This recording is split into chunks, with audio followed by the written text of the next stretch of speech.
Have you ever caught yourself doing this? You're trying to speak English, but your brain starts shouting words in your native language.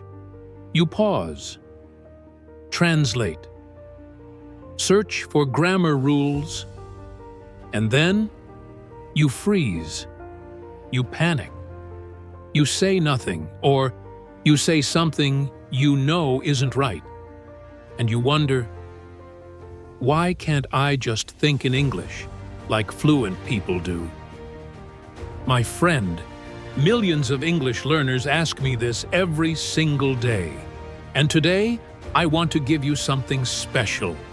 Not just advice, not a grammar rule, but a brand new way to train your brain to think in English, naturally, powerfully, and deeply. This isn't theory. This works, and I'll show you step by step how to apply it, starting today. Ready? Why thinking in English feels impossible. Let's be honest.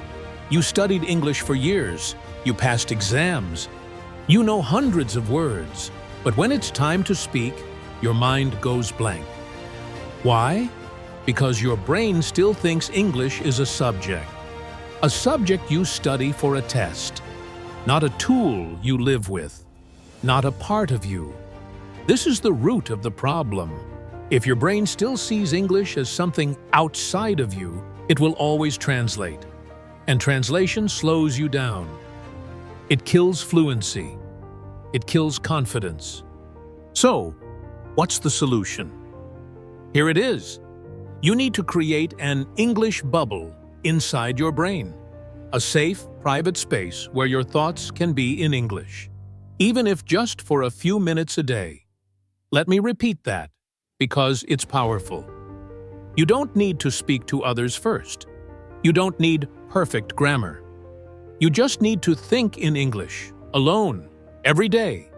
No pressure, no judgment, just thought. I call this method the private thinking strategy. Here's exactly how you do it. Step 1. Narrate your day silently. Wherever you are, start describing what you're doing in simple English. You're brushing your teeth. I'm brushing my teeth. The water is cold. My face looks tired. You're walking outside. I see a cat. It's running. The sky is gray today, but it feels good. Don't worry about grammar. Don't worry about being correct. Just think in English, as if you're a child again exploring the world. Why does this work? Because it connects English to your daily life. It creates emotional memories in English. Your brain starts to feel, this language belongs to me. Step 2. Use the 1-minute story practice. Once a day, stop and tell yourself a short story, in English, in your mind. It could be real or imaginary. Example: yesterday I was very tired. I slept late. I woke up late too. I almost missed the bus. I ran fast, and I made it. Just 1 minute. No writing, no speaking out loud. Just you and your mind, telling little stories. This builds mental fluency. Step 4. Emotional words. First, this one is special. Start connecting your emotions to English words. Instead of saying in your language, I'm angry or I'm scared, say it in English, in your mind, with feeling.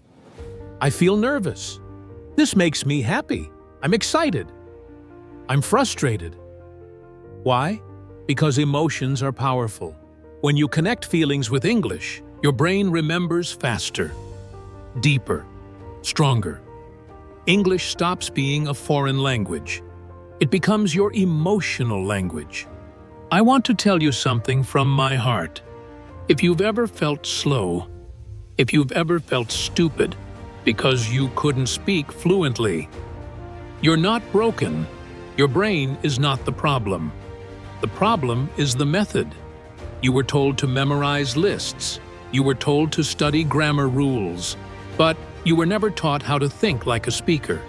And that's what this is.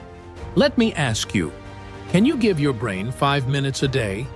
Just 5 minutes of thinking in English.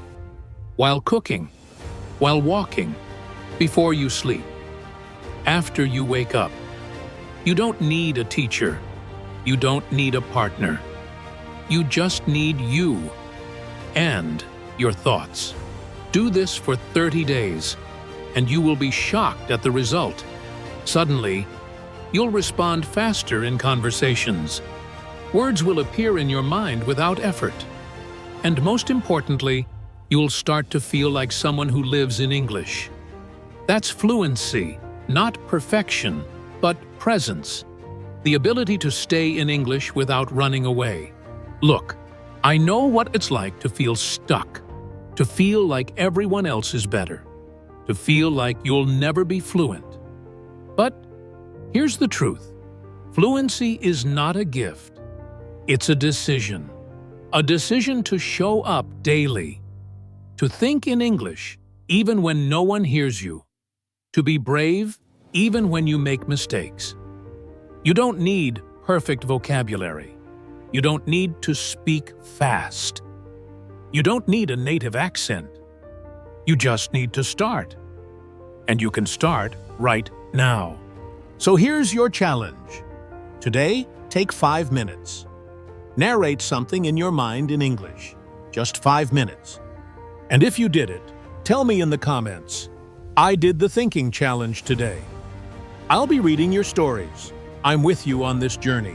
And if this helped you, please share it with a friend who's learning English too. Let's create a world where English learners stop being afraid and start becoming confident, natural thinkers. You got this.